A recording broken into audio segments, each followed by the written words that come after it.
So based on Newton's third law of motion, so we are going with the law of conservation of momentum. So based on that concept, we are discussing the derivation of conservation of momentum.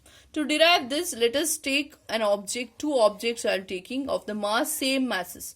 So I'll take this object mass as ma and this object mass as mb. So it will be moving in straight line. Here we are not applying any external force on this object. So this object will be moving with initial velocity ua and this object will be moving with initial velocity ub. They will be moving in straight line. This is the first condition where. Now after some time, if these two objects collide with each other, that means mass ma and mass of the object mb, if these two objects collide with each other, then I can define force exerted by object A to the object B. I can define it as FAB, that is force of object A on object B. And then same thing, this is the action has been taken by first object. For that, reaction will be taken by the second object, that is it will also exert same force on the first object, that is FBA, in a opposite direction, isn't it? In opposite direction, the force has been exerted by object B to the object A. This is before the collision. Before the collision, have the position of the object and what is the initial velocity of the object. This is during collision. During collision, what happens? Then next, we should consider the after collision. So before, during and after collision, what happens? So after collision, the mass of these objects will remain same, but velocity, initially how much velocity? It won't move with the same velocity after the collision.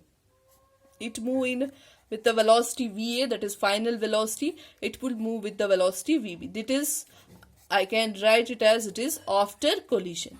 Okay. So here in these three aspects, we are able to define how the collision takes place. Now we are able to define force on that object, isn't it? So force exerted by object A onto the object B, I can define it as FAB. So F is equal to M into A. We know the formula. Here M is nothing but MA. A means V minus U divided by T. So V here it is VA minus UA divided by T. Okay, take this as equation number 1. Similarly, the force exerted by object B on A will be MB into VB minus UB divided by T. This is take it as equation number 2. Okay. Now by these two equations, now I am applying the Newton's third law of motion. So what Newton's third law of motion means, states it is for every action there will be equal and opposite reaction will be there. So for every action, the action which has taken first, it is FAB, there will be equal and opposite reaction will be there. So equal or reaction is FBA. Opposite means it indicates the negative sign, isn't it? While solving the problem, if you have got force that is minus 10 Newton, minus 7 something Newton, if you have got it in negative value, then you are able to say that force is applied opposite to the direction, isn't it? A negative sign indicates it is opposite to the applied force.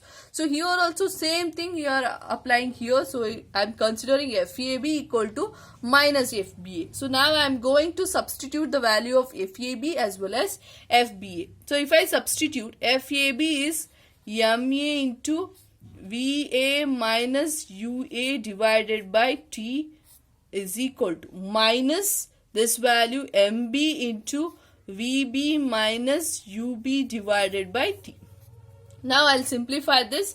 So MA into VA, so MA into VA minus MA into UA divided by T is equal to minus MB into VB. Minus into minus, it becomes plus MB into UB divided by T. Okay, now these two denominators will get cancelled each other. So now I am going to derive, this is MA VA minus MA UA is equal to minus of MB VB plus of MB UB. So now if I see this one, they're all interchanged, isn't it? Now I want to restrain this your initial velocity one side, final velocity one side, I'll take it. MA, VA, let it be here only. So that is MA, VA, let it remain here only. This here in the right left, here we are having right hand side, MB, VB is there, but that is in negative side. When it comes to left side, it becomes plus MB, VB is equal to MB, UB remains the same in the right side. Left side, what you are having, minus MA, UA. When it comes to this side, it becomes plus MA, UA. Now I'll change this. So here MA, I'll take this initial, because all are positive. So if I take this one here, no problem. So MA, UA plus MB, UB. So here it is, the initial one is equal to MA, VA plus MB, VB. Okay, same thing here. Whatever this one is there, I have written here. This one I have written this side. Both will be same because both are equal.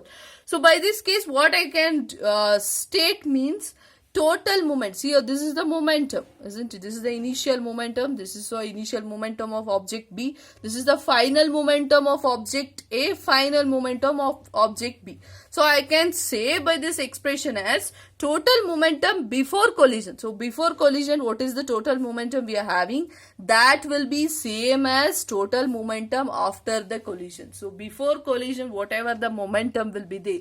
So here we are not only saying about the mass, we are not only saying about the velocity, we are saying in at a time.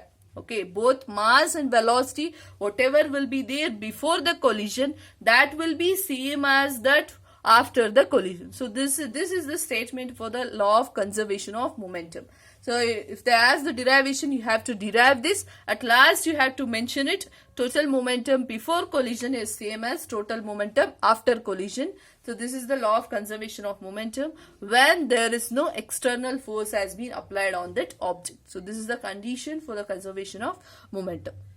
So this is about Newton's third law, and based on the Newton's third law, derivation of conservation of momentum. So along with the video, I have attached a worksheet for you. Try to solve it. If any doubts is there, let us discuss in an interaction section. Thank you, children.